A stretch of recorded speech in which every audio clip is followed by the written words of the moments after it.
Maka lahirnya positif, aktif, cerdas, artikulatif, konkret. Wah. Nah, itulah istilahnya pacak itu. Kawah itu kalau ada waktu Anda hebat. Jadi asal kata kawah itu al-quwah.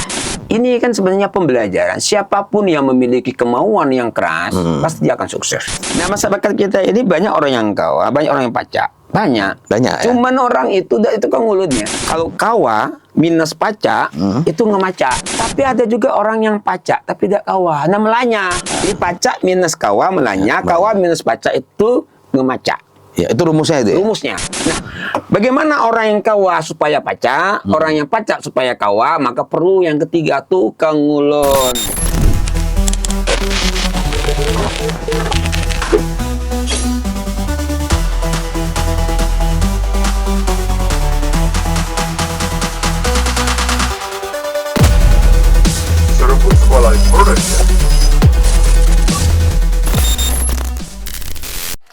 Assalamualaikum warahmatullahi wabarakatuh. Supaya saudara, senang sekali hari ini saya Bang Abul kembali lagi bersama Anda di Serumpun Sebali Production. Tentu beberapa waktu yang lalu Bang Abul bersama tamu-tamu yang luar biasa, dan hari ini pun tamu yang berikut ini nggak kalah pentingnya, nggak kalah hebatnya. Dan kali ini memang agak unik tema yang kita angkat, ya ini menyangkut bahasa Bangka ya. Bahasa Bangka dalam pengertian bagaimana terapannya di lapangan. Dan di sebelah saya tentu sudah hadir seorang yang luar biasa, Rektor Universitas Muhammadiyah Bangka Belitung, Fadilah Sobri. Saya panggil Bang Fadil. Assalamualaikum Bang Fadil. Waalaikumsalam warahmatullahi wabarakatuh. Sehat ya Bang hari ini Bang? Alhamdulillah sehat, Ya. walaupun hujan. Iya, beberapa hari ini memang musim hujan. Hujan kan bawa rezeki lah. Bawa rezeki ya. Tapi kalau kita dalam studio ini aman lah Bang ya? Aman lah. Ya. Dingin tapi. Dingin ya. Ya Bang Fadil. Ya, siap. Abang ini kan sudah cukup lama ya, berkecimpung dalam dunia pendidikan. Ya, Ya, alhamdulillah. Pernah di Universitas Bangka Belitung, Ya. kemudian sekarang menjadi rektor ya di Universitas Muhammadiyah Bangka Belitung. Betul. Nah, tema yang kita angkat kali ini mengangkat soal Rektor Umuh Babel Sang Pengulun. Iya. Nah, ini kan menarik sekali nih.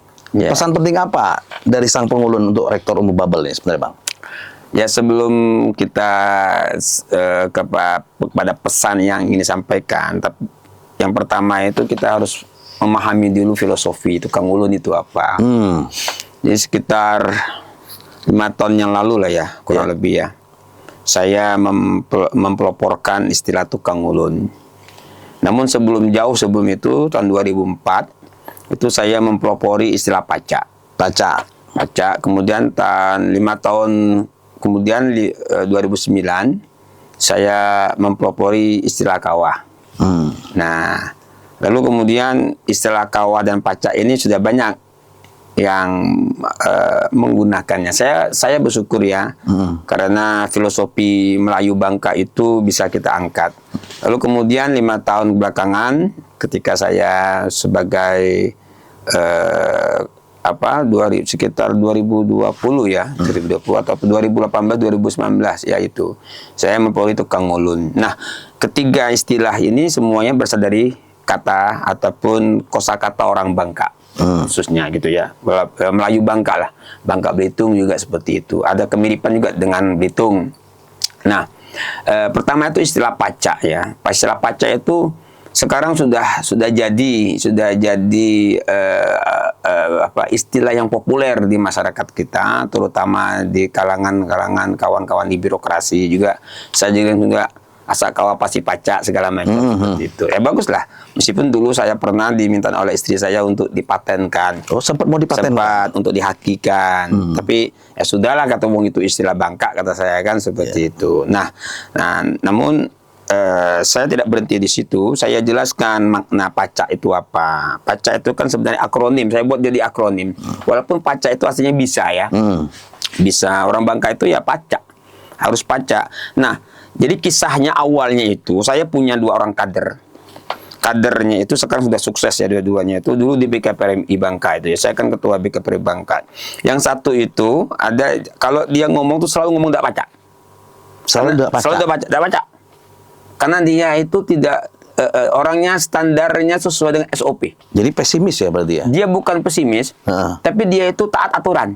Oh. Jadi kalau ada orang misalnya ingin Tidak fleksibel gitu. ya enggak ya, dia tidak fleksibel, dia Ya, kaku. kaku. Oh, dia pokoknya baca. Mm-mm. Ini aturannya begini. Nah, gitu. Nah, yang satunya lagi itu selalu pacak. Ada 2 orang. Ah, 2 orang. Satunya ada pacak, satu Nah, pacak. dan dua-duanya itu kader saya, militan dua-duanya itu. Nah, akhirnya lahirlah saya kombinasikan. Jadi kalau yang satu ini ngomong ndak pacak, orang ini kemudian lari ke sini. Bisa pacak. Apapun pacak. Ya. Nah, jadi itu memang terbukti ternyata itu mempengaruhi perilaku yang bersangkutan. Oke.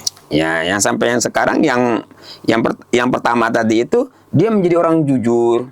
Di birokrat sekarang ini. Ya. Orang tuh hormat sama dia. 10 betul istilahnya. Oh. 10 betul istilah Iya, seperti iya, itu. iya, iya. Nah, namun tadi itu karena orang-orang seperti ini kan kalau di pemerintahan, di birokrasi kan jarang dalam tanda kutip di apa ya orang kan dia kan tidak bisa diajak untuk hal-hal yang macam-macam misalnya seperti itu. Artinya karir dia tuh mentok sebagai staf terus seperti itu. Ya. Nah, kawan-kawannya sudah. Nah, yang satunya lagi itu dia memang tidak bekerja di birokrasi, Swasta gitu swasta. maksudnya? Oh, oke. Nah, dia dinamis. Akhirnya dia sekarang menduduki kedudukan yang keren. Oh, gitu. Keren dia dudukan sekarang. Dia selalu ngomong pacak. Apa yang pacak? Otak kanan itu luar biasa. Yang Berarti- satunya itu otak kiri, yang Ya, satunya otak satu otak kanan. kanan. Oh, iya. Nah, pacak. Ya. Nah, maka itu saya berpikir ini keren ini. Kenapa sih kok ada pacak, sih kok pacak? Soalnya seharusnya kita pacak. Makalah ada positif, aktif, cerdas, artikulatif, konkret. Wah. Nah, itulah istilahnya pacak itu. Iya, iya. Nah, lalu kemudian 5 tahun kemudian, ini kan pada saat saya mencalon DPD dulunya itu. Oh, anggota Dewan Pimpinan Daerah. Dewan Daerah. Oh, berarti Abang sempat nyalonkan diri? Tahun berapa itu, Bang? 2004. 2004. 2004 itu saya itu, alhamdulillah, ya dua-duanya lah. Sebagai anunya itu, sebagai tim suksesnya itu, tim Oh, Bang tuh Abang waktu Iya. itu. Dua-dua orang Dua-dua ini. ini keren. Yang punya mindset berbeda ya. Beda tapi keren. Oh, gitu. Nah, ini kiri kanannya mantap. Yang Iya, satunya itu gas, yang satunya itu rem. Oh, gitu. Nah, gitu kan. Nah, tinggal kopingnya siapa kan gitu kan. Iya, iya, Nah, iya. jadi kemudian tahun 2009 saya kan mencalon lagi. 2009. Bukan nah, yang pacak kayak yang dua-dua orang ini kemudian memprovokasi saya untuk mencalon. Mereka lah mengumpulkan tanda tangan segala macam KTP. Saya di Jogja pada saat itu kan. Oh, masih di Jogja? Masih saja pas lagi ngambil kuliah S2 itu. Iya. Saya pulang langsung udah. Nah, lahirlah istilah kawah. Kawah itu kalau ada waktu Anda hebat. Kalau Anda waktu, Anda hebat. Kawah. Kawah. Nah, asal katanya sebenarnya la haula wala quwata illa billah. Iya. Jadi asal kata kawah itu al-quwah, kekuatan dari dalam. Iya. Nah, jadi dia bisa pakai H, bisa tidak pakai H. Dia bisa mufrad, bisa jamak. Nah, jadi kalau kawah itu dia itu apa namanya itu mufrad. Dia itu sendiri. Nah, orang yang memiliki kemampuan dari dalam itu orang yang kawah. Jadi seperti Bang Abdul ini ya, ya Anda itu kan kawah. Iya. Kawah, orang kawah itu pasti tidak bukti kan Anda luar biasa ngajak saya ke sini. Sini ya. Ya, udah berapa bulan kan? Iya. Nah, kok orang ini kok nggak ada nyerahnya sih? Ya kan? Iya. Nah, Terus gitu ya. Terus. I forecast gitu. Iya, oke.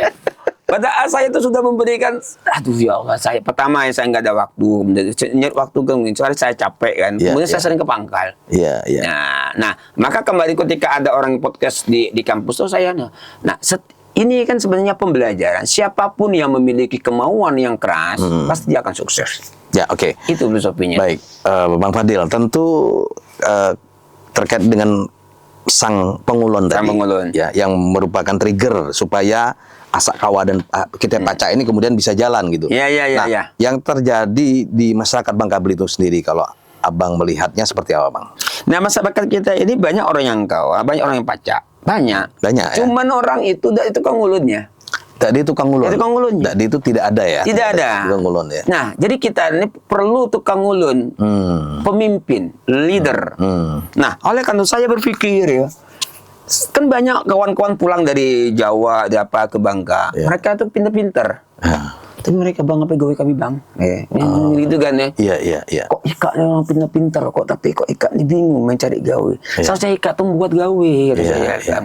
Nah, kalau Ika pulang hanya ingin jadi pegawai, apalah gunanya? Iya. Kita harus membangun bangsa Sekolah tinggi-tinggi, ujung-ujung ikut orang gitu ya. Mereka, mohon maaf ya, karakteristik anak-anak muda kita ini sekarang ini kan, mereka tuh instan. Ya. Mereka ingin cepat sukses. Mereka tidak mau merintis dari awal. Ya, itu sebenarnya. Nah, oleh karena itu banyak orang kawa, tapi kenapa dia tidak dikawa? Jadi, ada orang yang kawa, tapi ilmu deh. Nah, jadi ketika ada yang kawa, ada yang mau tapi nggak ada kepandaian, ada yang pandai tapi tidak ada kemauan. Oleh sebab itulah saya punya istilah, ya istilah baru itu. Kalau kawa minus paca itu ngemaca. Jadi kawa minus paca ngemaca, maca. Ya. Itu tidak akan nggak akan sempurna kerjaan tuh. Ya artinya dia punya keinginan. Tapi tidak punya kemampuan. Iya. Kira-kira gitu ya.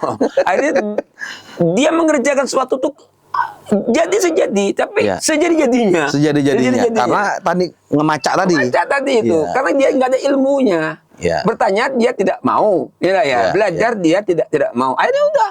Mungkin gengsi juga ya. Gengsi ya. Memang pokoknya kita bisa nih, kita pacak.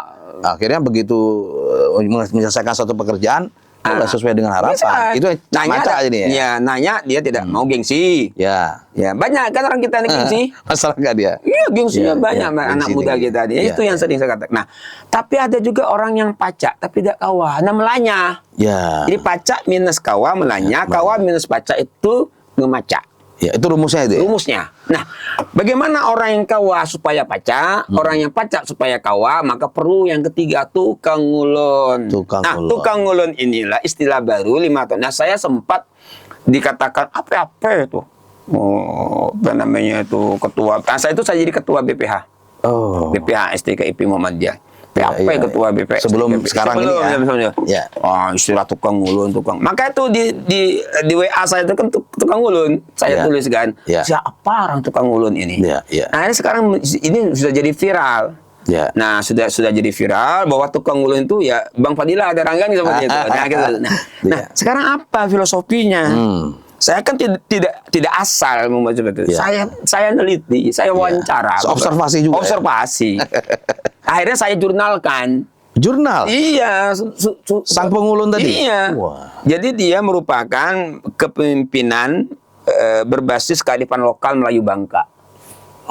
Jadi dia itu adalah leadership. Tukang ngulun itu sebenarnya itu kepemimpinan transformatif. Dan kepemimpinan spiritual sebenarnya itu ada di situ. Nah, sekarang tukang ngulun itu asal katanya memang tidak semuanya berasal dari bahasa Bangka. Ngulon itu artinya menghadap ke barat. Ngulon kan ada bahasa Jawa itu Jawa, memang dia memang ada ngulon ngetan ngulon ngetan ya orang kan kalau ngalor ngidul gawe yang ada iklan jatah itu kan ngalor ngidul gawe kan itu kan nah tapi kalau kamu nih nggak pernah ngulon artinya nggak pernah menghadap kiblat. Nah, jadi filosofi tukang ngulon itu adalah orang yang mengajak kepada arah kebaikan. Itu banyak orang yang tidak paham. Memang selama ini di Melayu Bangka di kita tuh tukang ngulon itu asosiasinya itu negatif awalnya. Itu saya mau tanyakan juga. Ya karena gini juga Bang. Jadi kalau tukang ngulon dalam pengertian yang positif, kita mengajak orang tuh berubah ke arah yang lebih baik, seperti itu. Tapi bisa juga misalnya kita ngajak orang untuk misalnya memprovokasi, memprovokasi hal-hal yang negatif, misalnya tukang ngulon juga, kan gitu. Jadi ini bagaimana memaknai agar supaya ada perbedaan. Jadi saya sempat diskusi dengan narasumber saya itu. Gimana? Nah, secara sosiologi kata dia itu sudah tumbuh, tapi kamu bisa membalikkannya menjadi sesuatu yang positif. Ini misalnya ini. Sampai ngulun budak-budak mandi air hujan nah kan kita kena. Nah, asa agi tukang ngulun tidak berhenti kan manjang. Nah, itu kan ya. Nah, seakan-akan itu kan negatif, tapi sebenarnya itu bisa juga bernilai positif. Kalau kita mengarahkan kepada hal yang positif. Nah, oleh sebab itu merubah mindset itu tidak mudah. Nah, sekarang kan orang sudah mulai Nah, karena yang menyatakannya ini saya kan tidak sembarang orang. Saya checklist ini, saya diskusi. Identifikasi lah Iya ya. dong, iya dong. Nah, alhamdulillah akhirnya ada 3 narasumber utama itu mengatakan ada kesepakatan bersama. Ya. Ya meskipun yang satu itu ingin mengatakan bahwa ada 3, yang satu ahli sosiologi, yang satu ahli sejarah, yang satu itu ya budayawan, seperti itu. Nah, memang ini menarik. Ya, saya kan kualitatif pada saat itu melakukan penelitian itu, menghasilkan sebuah kesimpulan saya bahwa tukang ulun itu bisa saja negatif, bisa saja positif. Samalah kayak misalnya geng. Geng itu, geng motor kan, Geng motor yang sekarang lagi marak ya. Iya, itu juga ada tukang ulun juga ya, itu. pasti. Ya. Nah, sekarang gimana kita itu merubah nilai-nilai. Saya setuju. Jadi Nilai. kalau kita lihat sekarang ini kan hanya menghentikan geng motor. Ya. Tapi pertanyaannya, lalu diarahkan kemana mereka kan? Nah. Diulon kemana? Oleh Ini karena kan, itu, ya, itu, oleh karena karakteristik tukang ulun itu, kita kembalikan kepada nilai positifnya. Ya, pernah nggak terpikir Bang Fadil sendiri? Misalnya kita bicara tadi nyinggung sempat geng motor ya. Ya. Yang sekarang lagi marak dari aparat penegak hukum dan hampir seluruh stakeholder meminta agar geng motor ini dihentikan.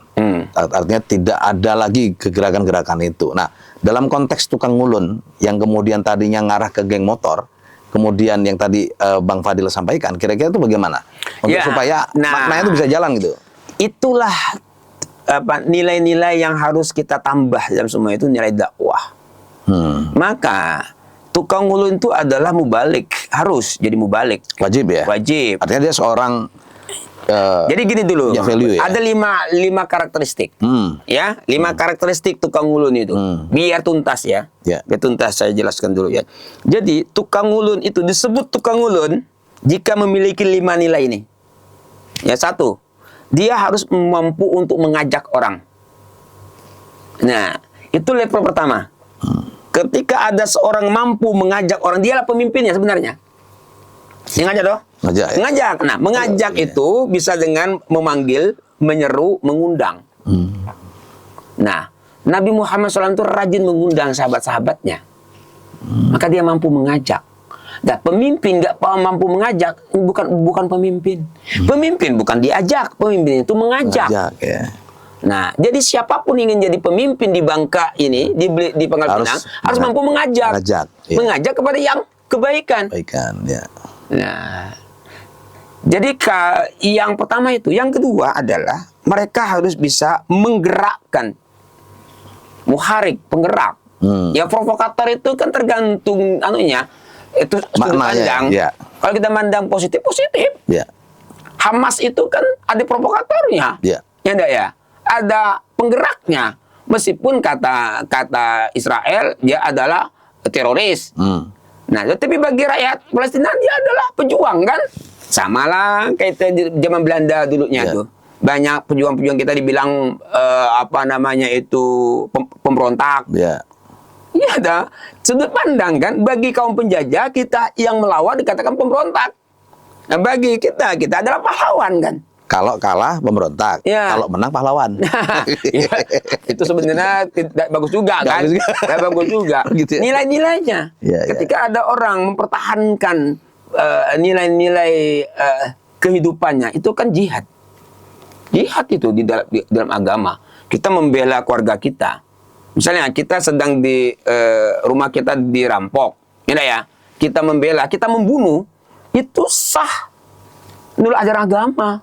Karena kita membela harta kita, membela keluarga kita. Nah, ketika kita pun matinya mati syahid lah. Gitu ya. Karena kita membela harkat martabat kita. Coba kita tega tak melihat misalnya ada keluarga kita dibunuh, ada keluarga kita disiksa, ataupun keluarga kita macam-macam lah. Ada perlawanan. Ya, di situ kita ya? diam. Ya. Itu namanya gimana? Ya. Maka itu. Inilah kita harus mampu untuk menggerakkannya. Menggerakkan. Nah, kondisi ekonomi kita sekarang ini harus ada yang penggeraknya. Menggerak kepada hal yang positif. Ekonomi bakal beli sekarang yang konteksnya silakan saja. Nah, jadi sekali lagi ya, saya tuntaskan ya. Ya. Jadi pertama itu adalah mengajak, kedua menggerakkan. Nah, mampu menggerakkan itu keren. Ya. Kita sudah ngumpulin orang mau ngapain ke kita. Ya. Yang ngumpul nggak diapa-apain. Iya, kita ngundang orang nih. Ngundang orang kali-kali. Ngapain Pak kami nih Pak? Dape lah suruh makan kan. Oh, iya, nanti baru kita jelaskan. Iya. Kita begini ya, apa namanya itu kampung kita ini sekarang begini-begini, jelaskan. Kita harus bergerak. Akan gitu kan. Oh gitu. Nah, yang ketiga, ketika kita telah mampu menggerakkan masyarakat, menggerakkan siapa saja kelompok kita, maka kita harus mampu membersamainya. Jangan ditinggal. Jangan ditinggal. Habis diajak, Kebanyakan kita ini jadi provokator, besok lari. Ya. Nah, itu yang tidak bagus. Tinggal gelanggang colong pelayu. Dia tidak bertanggung jawab. Iya. Nah, pemimpin itu harus bertanggung jawab. Membersamai dalam pengertian artinya ketika sudah diajak dan digerakkan, ya harus ditemenin deh. Ya ditemenin, kemudian dikawal, jangan lari. Maka itu kita harus banyak belajar kepada para pejuang-pejuang agama kita dulu kan. Mereka rela mati ketika mereka mempertahankan. Mereka ikut perang. Nabi Muhammad itu ikut perang. Iya.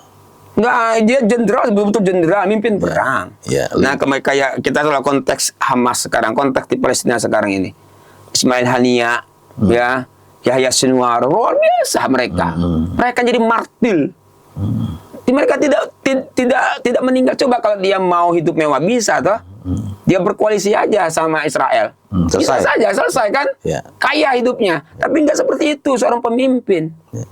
Nah, pemimpin itu pantang meninggalkan rakyatnya. Nah, itu seperti Kiai Dahlan. Pada saat Kiai Dahlan ketika dia dihujat, dihina, difitnah pada saat awal mendirikan Muhammadiyah, ya, di Yogyakarta dulu, dia kan langgarnya sampai dibakar, sampai dirobohkan. Tapi dia kemudian ingin pergi. Ingat kata anaknya itu, Mbak Yunya itu, sahabat kakak iparnya itu. Dahlan pantang seorang pemimpin, seorang kiai meninggalkan santrinya. Pantang seorang pemimpin meninggalkan rakyatnya. Tersentak Kiai Dahlan, kembali dia membangun. Nah, jadi seorang pemimpin itu memang harus memiliki keberanian dan kekuatan spiritualitas. Tidak bisa kita seperti itu. Nah, hari itu membersamai itu penting gitu loh. Jadi ini juga dalam konteks yang kekinian, konteks kepada anak-anak muda kita. Silakan bikin komunitas, besarkan komunitas itu, bersamailah mereka itu. Insya Allah itu akan menjadi hal yang tumbuh yang besar sebenarnya. Berarti bisa dikatakan mereka yang jadi tukang ulun ini paling tidak kualifikasinya juga nggak sembarangan juga ya. Sembarang orang dong. Artinya orang-orang yang punya kemampuan leadership yang baik, yang matang gitu ya. Betul. Nah, yang sekarang ketika dia sudah mampu membersamai ya dengan segala risiko, baru kemudian dia akan mampu memotivasi. Pemimpin itu harus mampu memotivasi. Nah, jadi memberikan semangat. Jelas. Coba lihat Jenderal Sudirman. Ketika revolusi fisik kita yang kedua, Soekarno-Hatta, pemimpin kita ditangkap di Belanda, ditawan, kemudian diasingkan di Pulau Bangka. Sudirman mengatakan tetap ingin melawan. Dia berbeda pendapat dengan pemimpin saat itu. Dia gerilya. Ya, makanya dia tetap memimpin perang gerilya. Paru-paru tinggal separuh. Pernah nggak Sudirman mengeluh di depan prajuritnya? Tidak pernah. Karena dia ingin memberikan semangat buat yang lain. Walaupun dia dalam kondisi sakit gitu ya. Ditandu dia tetap perang gerilya. Ya, sampai ketika kita diakui kemudian kemerdekaan Indonesia, kembali dia menyerahkan semuanya itu. Begitulah pemimpin. Masya Allah. Mampu memotivasi, tidak melemahkan semangat anak buahnya. Ini kadang-kadang pemimpin banyak lari. Setelah dia ditangkap, dia menyalahkan anak buahnya. Kan banyak. Si Anu. Nggak ada yang mengatakan saya yang bertanggung jawab. Oh, gitu ya. Gitu ya. Jangan tangkap anak buah saya yang bertanggung jawab. Keren. Ada nggak pemimpin seperti itu sekarang? Nggak ada. Langka sekarang ini. Coba kita lihat sekarang masalah pagar laut. Semuanya lepas tangan, nggak ada yang berani. Nggak ada kejelasan sampai sekarang ya. Diam semua ya ini ya. Menteri-menteri lepas tangan yang bukan zaman saya tidak tahu katanya. Coba kita merindukan sosok pemimpin yang berani mengatakan saya yang bertanggung jawab, bukan anak buah saya. Masya Allah. Sosok-sosok seperti itu yang kita rindukan di Republik ini, saudaraku Abul. Masya Allah kan. Nah, memotivasi sehingga kalaupun mereka nantinya itu meninggalkan dunia yang fana ini, mereka akan tetap menjadi yang kelima, menginspirasi. Sudirman sudah lama wafat. Usia 34 tahun dia meninggal dunia. 29 tahun diangkat menjadi Panglima Perang pertama TNI. Padahal masih ada yang lebih senior, Jenderal Urip Sumiharjo. Ya. Tapi kenapa kolonel naik langsung jadi jenderal bintang 4? Karena apa? Karena kewibawaan seorang Jenderal Sudirman. Kepimpinannya diakui. Dia adalah seorang guru Muhammadiyah. Dia pernah dari Hizbul Waton Muhammadiyah. Dan kemudian dia pernah dididik oleh Kiai Dahlan dan sebagainya. Seorang yang spiritualitasnya kuat. Jadi pemimpin itu tidak cukup memiliki intelektualitas saja, tapi dia harus memiliki spiritualitas yang kuat. Pemimpin yang tidak memiliki spiritualitas nggak akan menjadi pemimpin yang hebat. Silakan saja. Ya, itu. Nah, jadi itulah karakter tukang ngulon. Ya, oke. Ya, mudah-mudahan ini menjadikan ya nilai-nilai di kalangan anak muda. Jadilah tukang ngulon. Tukang ngulon yang positif tentunya. Ya, meskipun ada tukang ulun yang negatif, tinggal kita robah saja. Pemimpin itu kan sebenarnya kan itu kan manajemen ya. Teori manajemen, bagaimana kita memanage segala macam. Nah, kita bawa arah kemana kan tergantung kita. Iya. Ya. Umar bin Khattab dulunya kan terkenal seorang preman besar istilahnya kan ya. Jadi takuti apa. Tapi ketika dia masuk Islam, luar biasa ada. Khalid bin Walid juga demikian kan. Kan sosok-sosok pemimpin-pemimpin ketika zaman Rasulullah itu banyak bisa kita jadikan sebagai ya teladan bagi kehidupan kita. Oleh karena itulah saya berharap para pemimpin itu banyak-banyaklah membaca buku-buku tentang sejarah orang-orang hebat, kepemimpinan orang hebat itu. Ya. Oke, seperti saudara, sayang sekali ya, kita masih disebut sebagai production, dan tentu tadi kita sudah mendengarkan bagaimana Bang Fadilah Sobri, ya, beliau ini sekarang aktif di Rektor Universitas Muhammadiyah Bangka Belitung dan juga sebagai sekretaris. Ya lagi sekarang saya wakil ketua pimpinan wilayah Muhammadiyah, ketua Fordas Bangka Belitung, ketua Fordas Bangka Belitung, ketua PII Bangka Belitung, ketua PII Bangka Belitung. Yes. Satu lagi? Ya, itu ada 5. Tukang ngulon. Tukang ngulon. Ya. Nah, sebenarnya tentu kita melihat ya bagaimana Bang Fadil sendiri ketika beliau ini kan dulu kuliah di Jogja ya. Sampai kemudian beliau harus balik ke Bangka. Itu kan juga bukan sesuatu yang mudah. Saya juga sama-sama di Jogja kan. Dan ketika balik ke Bangka, pasti orang berpikir, ini kan kita kembali ke daerah. Kenapa nggak standby di Jawa saja? Gitu? Di mana di sana barangkali lapak-lapak untuk berkreasi, membangun jati diri dan seterusnya itu mungkin lebih leluasa dibanding di daerah. Sementara seorang Fadilah Sobri yang sekarang menjadi Rektor Universitas Muhammadiyah Bangka Belitung, tiba-tiba kok tetap standby di Bangka. Nah, korelasi sebagai seorang tukang ngulun, apakah memang Bang Fadil ingin menjadi tukang ngulun supaya Bangka Belitung lebih baik ke depannya ini dengan balik dari Jawa, standby di Bangka? Terima kasih, ini pertanyaan yang bagus, pertanyaan yang sering dilontarkan, dan bahkan ketika saya mengambil keputusan ini memang berat. Saya di Jogja sudah punya komunitas. Dan istri saya pada saat itu saya baru menikah ya, untuk membujuk dia pulang ke Bangka itu tidak mudah. Tahun 99 saya balik dulu sementara, saya melihat kondisi dan saya bertemu dengan sahabat saya yaitu Haji Marwan. Haji Marwan itu kan Haji Rahmat Dalu, kemudian Haji Asroli, kawan-kawan saya itu di BKPMI yang dulu saya juga aktivis di Jogja. Saya aktivis BKPMI, Badan Komisi Remaja Masjid Indonesia, ketua DPK Kecamatan Danurican. Dan salah satu mentor saya itu Ustadz Jazir ASP. Itu mentor saya.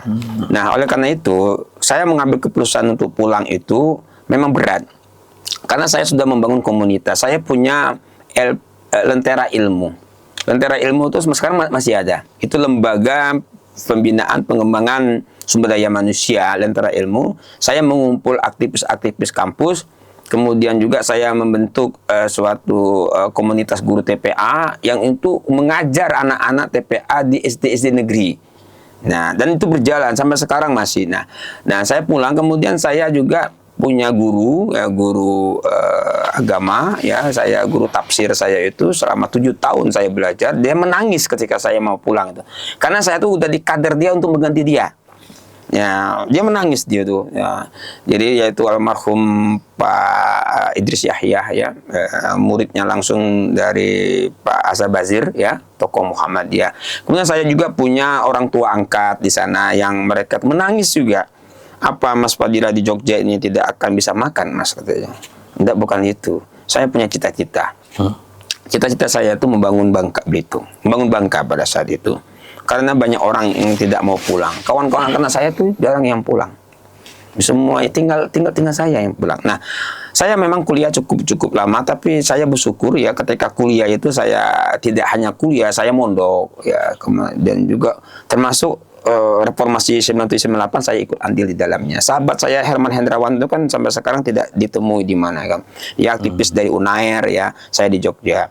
Nah, saya pulang itu ngambil keputusan tahun 2000. Dan tahun 99 itu ketika saya pulang, saya tuh bertemu dengan sahabat-sahabat kita yang ingin membentuk Provinsi Bangka Belitung. Jadi saya ingin saya ceritakan ya, seperti almarhum Johan Murad ya, kemudian juga Bang Agus Sadau, kemudian Bang Safiat. Mereka tokoh-tokoh dari Pangkal Pinang. Di Sungai Liat ada Bung Fendi Harun dan kawan-kawan. Nah, itu kan tidak pernah akur dulu itu mereka. Nah, ketika ada pertemuan di dekat kafe kita namanya itu di KNPI itu dulu itu. Nah, disitulah saya kemudian melontarkan istilah presidium. Nah, pada saat itu mereka namanya Komite Pembentukan Provinsi Bangka Belitung, KPPBB, ya, di Gedung Nasional Pangkal Pinang. Nah, pada saat itu ingin menerima memorandum untuk pendirian itu. Nah, pemuda Bangka Belitung ini belum bersatu pada saat itu. Ya, alhamdulillah, saya cetuskan presidium itu ada 3 poin yang saya masih ingat itu. Bagaimana kita pertama membubarkan KPPB, membentuk presidium oleh tiga kepala daerah ya, yaitu Bangka, Pangkal Pinang sama Belitung. Nah, pada saat itu ketua DPRD-nya masing-masing. Nah, dibiayai oleh ketiga kabupaten dan 2 kabupaten 1 kota. Ya. Singkat ceritanya, nah, saya pulang pertama itu memang niatnya untuk membangun Bangka. Yang saya cari pertama adalah sekolah. Saya pertama pulang bersama istri itu, saya lewat kapal Blinyu itu penuh dengan Masya Allah ya awal yang pertama kali itu memang tidak mengenakan, tapi ini tantangan. Ya. Kalau kita pulang sudah disiapkan pekerjaan itu namanya apa itu, bukan kurang tantangannya. Dan saya kemudian tinggal di samping Masjid Agung itu, kantor BKPRMI itu. Itulah pertama kalinya. Pertama kali saya membentuk komunitas. Jadi pertama membentuk komunitas, saya ngomong sama teman-teman BKPRMI, saya mau pulang dengan catatan adanya sekretariatan dakwah. Maka kita mulai berdakwah keliling Bangka gitu. Ini tahun 2001 saya diangkat di kepala sekolah SMA Muhammadiyah Sungai Liat. Pertama kali? Ya, oleh Pak Zulkarnain Karim. Beliau, kamu Fadilah pimpin. Nah, disitulah saya mulai. Dan mohon maaf, disitu sekolahnya sudah mau tutup. Ya, jadi kalau Anda melihat Laskar Pelangi, itulah kisahnya itu. Siswa saya tinggal 7 orang. Ya, jadi ketika nonton film Laskar Pelangi itu saya melihat, ini seperti film kita pada saat memimpin. Alhamdulillah sekarang, habis itu tahun 2003 saya sama dia panggil Pak Eko untuk mendirikan Unipalas. Ya, Unipalas Pahlawan 12. Oh, nah, tapi jadinya sebenarnya bukan siswa dulu. Awalnya Sekolah Tinggi Teknologi Pahlawan 12, STT, teknik. Karena tidak bisa menjadi universitas, kita bentuklah sekolah tinggi. Sekolah tinggi itu saya ketuanya. Nah, setahun kemudian itu mendirikan Stisipol, satu yayasan. Nah, tahun 2006 Pahlawan 12 bergabung sama Polman bersama sama Stiper Bangka mendirikan UBB. Nah, terus di situ tahun 2006 jadi UBB, saya ke UBB, bergabunglah sekolah tinggi ini, Stisipol tetap. Ya, nah tetap karena yayasannya hanya mengizinkan yang keluar itu Sekolah Tinggi Teknologi Pahlawan 12 menjadi cikal bakalnya Fakultas Tekniknya UBB. Kalau Stiper jadi Fakultas Pertaniannya UBB. Nah, yang baru itu ya Fakultas Ekonomi dan Fakultas Hukum. Nah, Polman kemudian kembali lagi menjadi Polman sendiri mandiri. Tadinya gabung aja seperti itu. Nah, tahun 2011 saya mendirikan STKIP. STKIP Muhammadiyah. Ya. Kemudian tahun 2020 mendirikan Universitas Muhammadiyah Bangka Belitung. Itulah perjalanan itu. Namun itu kan yang formalnya. Ya. Yang tidak formalnya banyak. Kita komunitas. Saya selalu mengkader. Karena bagi saya kader itu penting. Saya kan ketua lembaga dakwah kadernya BKPMI pada saat itu. Banyak sekarang kader-kader, termasuk yang 2 orang yang saya ceritakan tadi itu. Ya, sekarang sudah menjadi orang-orang hebat semua, kawan-kawan di Bangka ini. Dan saya bersyukur. Dan sekarang sudah generasi kelima saya lihat anak-anak yang sekarang ini. Nah, disitulah Bang Abdul, kenapa saya sampaikan fokus kepada dunia pendidikan, karena pendidikan itu penting. Al-Quran pertama turun itu Iqra. Iqra, bukan ekonomi.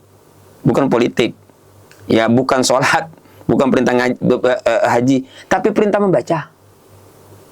Paham nggak kita? Maka kenapa Allah itu menurunkan ayat pertama Iqra, bukan sholat, bukan puasa, atau bukan berbisnis lah? Ada ayat-ayat bisnis, ada ayatnya, tapi jauh setelah itu. Mengapa Iqra? Bukan kesehatan, tapi pendidikan.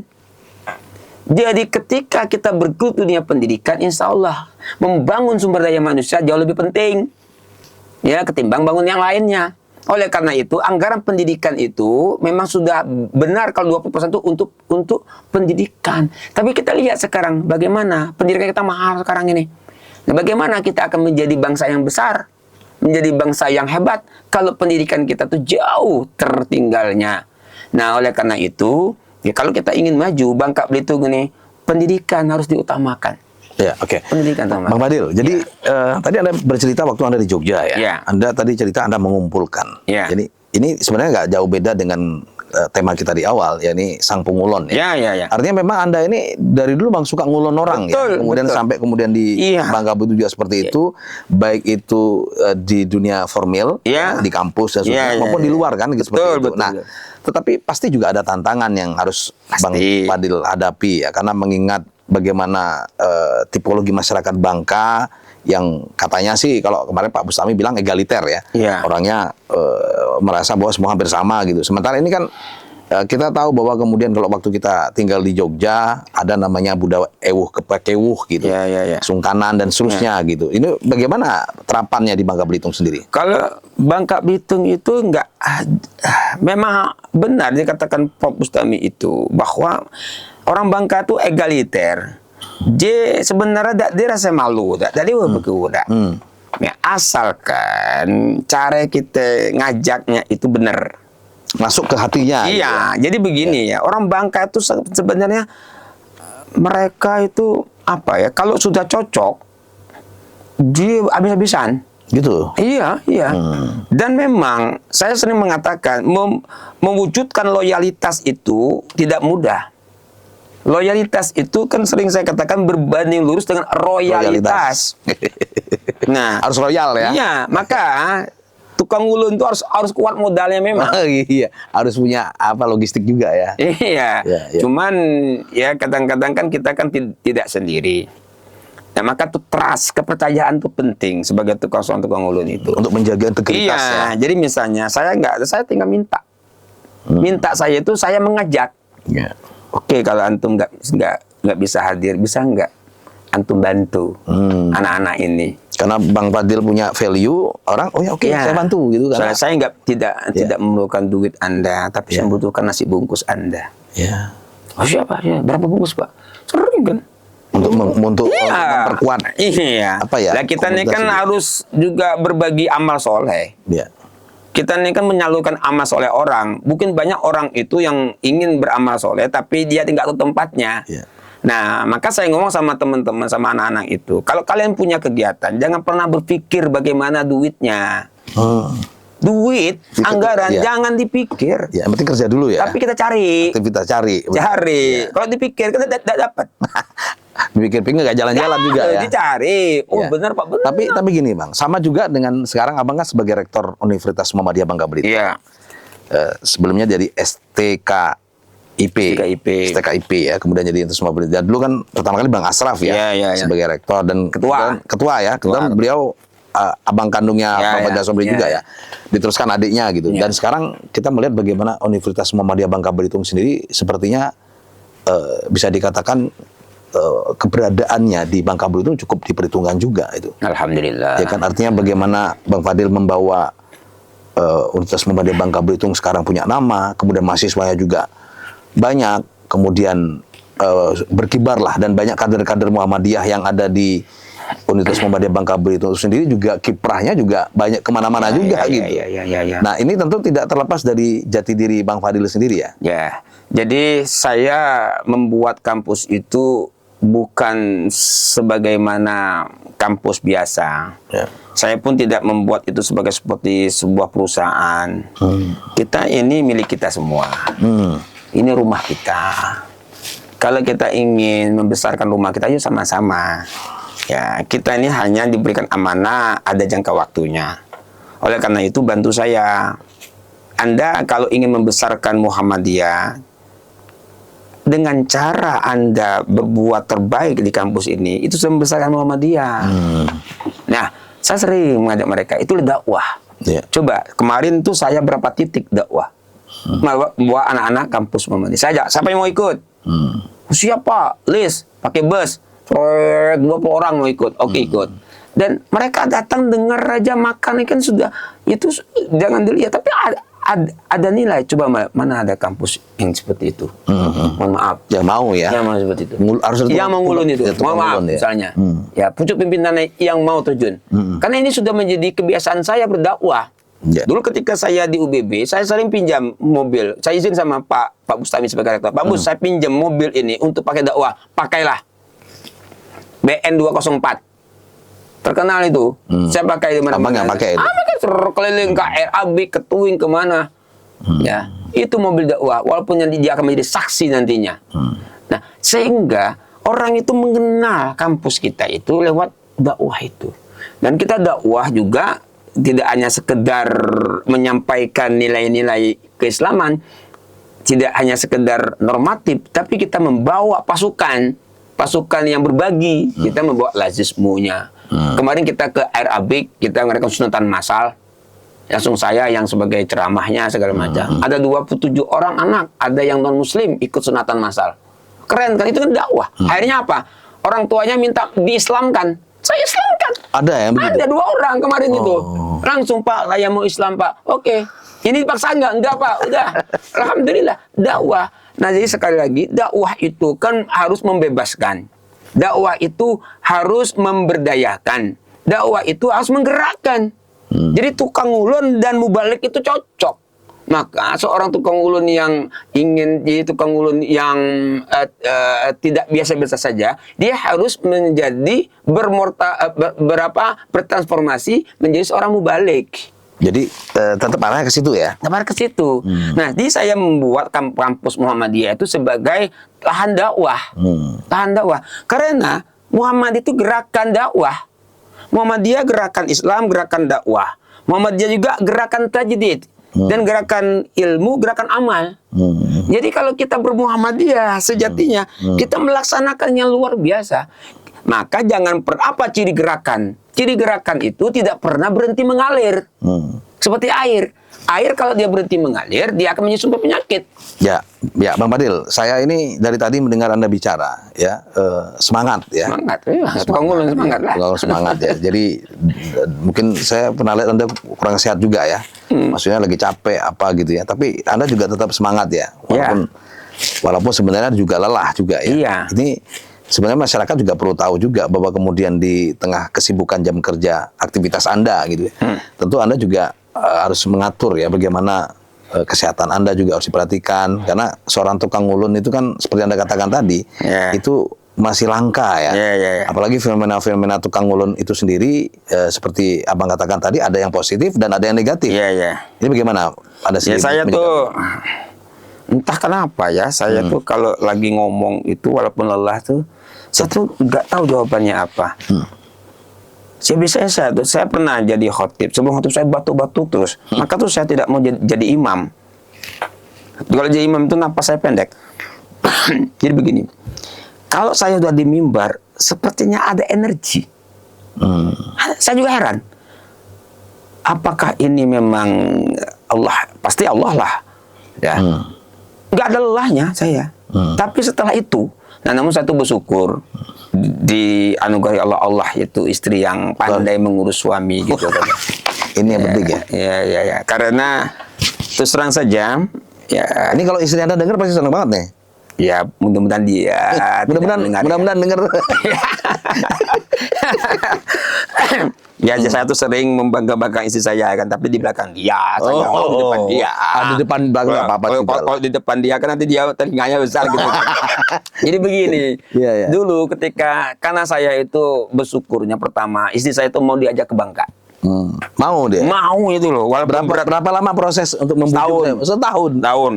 Jadi Saya- berarti sebelum setahun itu capek nggak mau tadinya? berat dia tuh. Tapi Berat, kan saya bujuk kan. Ya. Nggak mau ninggalin gudeg mungkin ya? Ya, pertama dia sudah punya pekerjaan di sana. Oh, gitu. Keluarganya di sana dan tidak ada keluarganya yang jauh. Nggak ada. Dan sudah dipesankan sama keluarganya kalau menikah jangan dengan orang Sumatera, katanya gitu-gitu loh pokoknya. Mitos ya? Ya mitos saja. Maka saya punya tekad untuk Iya. membantah semua itu. Iya, iya, iya. Maka saya menggunakan dalil. Bu, pakai dalil juga. Dalil juga bahwa istri soleha itu harus taat pada suaminya. Ya, ya, ya gitu kan ya. Iya, iya, iya. Ya saya ajak lah. Dia sempat awal datang ke sini bingung kan lewat Linyu nih. Iya. Linyu kan hutan semua tuh. Iya. Naik kapal laut lagi kita kan. Oh, zaman itu? Iya, lagi hamil tua. Oh. Anak satu udah lagi hamil tua. Itu Bawa pulang kampung? bawa pulang ke sini. Wah. Waduh, bingung saya kan, Mbak. Di mana saya nggak ada pekerjaan lagi. Iya, iya. Pokoknya ya. datang dulu ya. Bismillah aja lah Bismillah pokoknya. ya. Bismillah aja. Tapi kita bawa modal dagang, bisnis kan gitu kan. Berdagang Nah, juga. Akhirnya pertama yang saya lakukan adalah saya mencari pekerjaan untuk dia.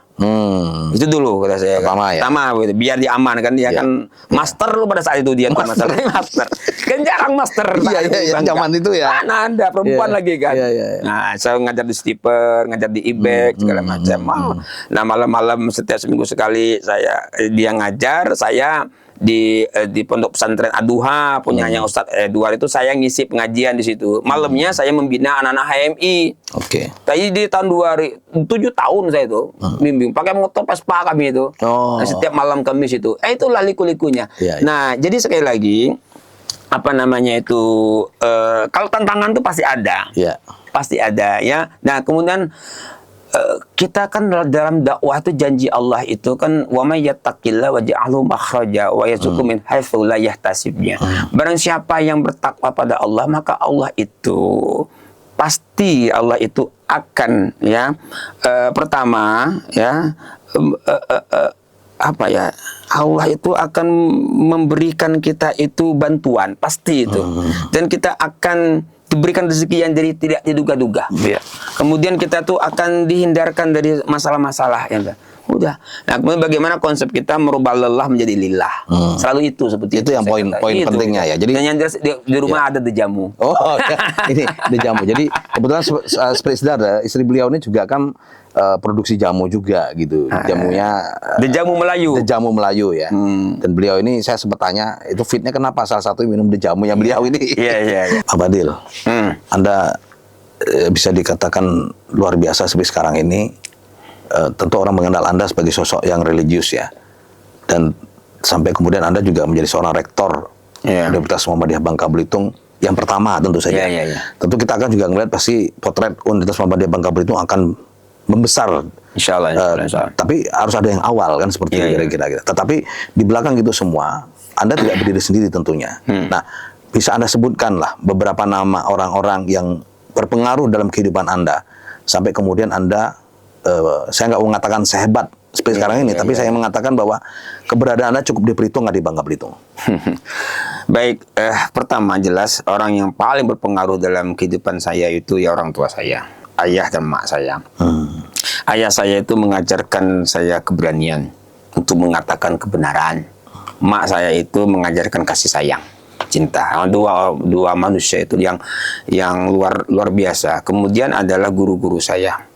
Guru-guru saya mulai dari ya sekolah, mulai dari SD sampai ke perguruan tinggi. Nah, di perguruan tinggi itu saya bertemu dengan sosok-sosok orang-orang pejuang-pejuang seperti Bapak Isya Sairul Alim ya, yang mengajarkan saya bagaimana memahami Al-Qur'an dalam konteks sains dan sebagainya.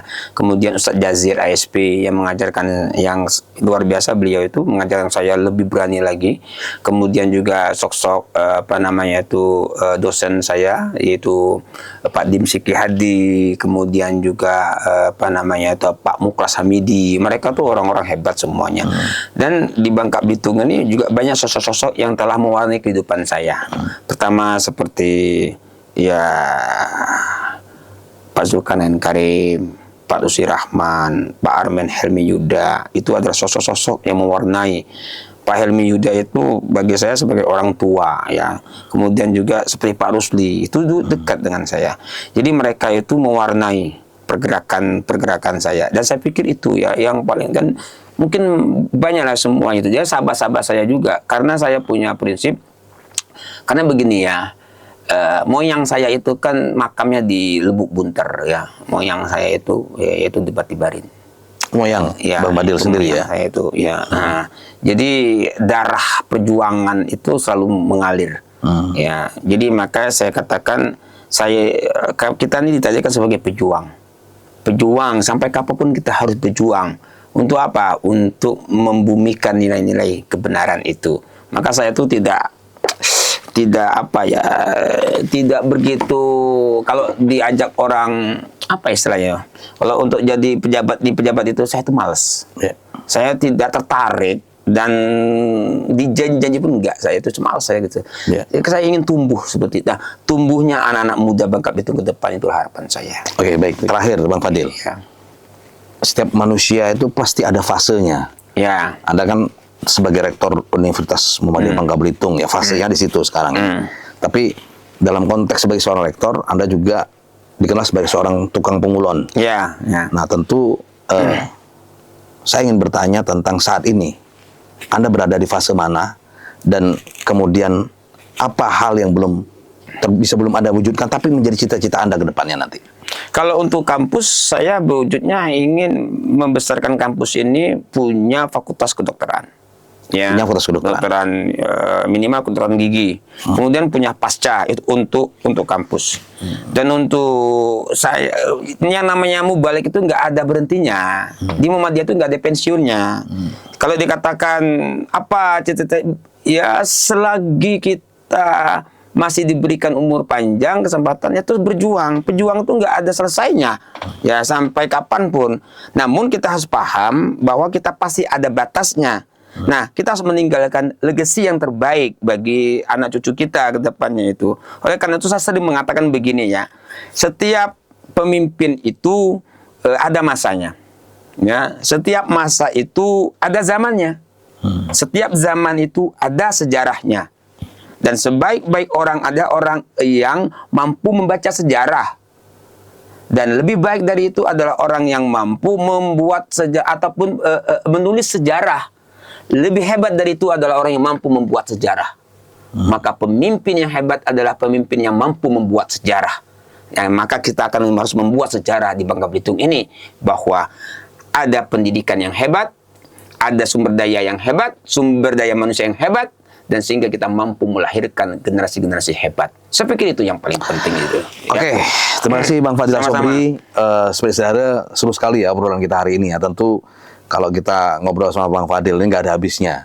Dan waktu juga mungkin nggak tahu sekarang udah jam berapa gitu ya. Karena kalau saya datang ke kampus beliau, kita dari jam berapa, tiba-tiba udah mau maghrib gitu ya.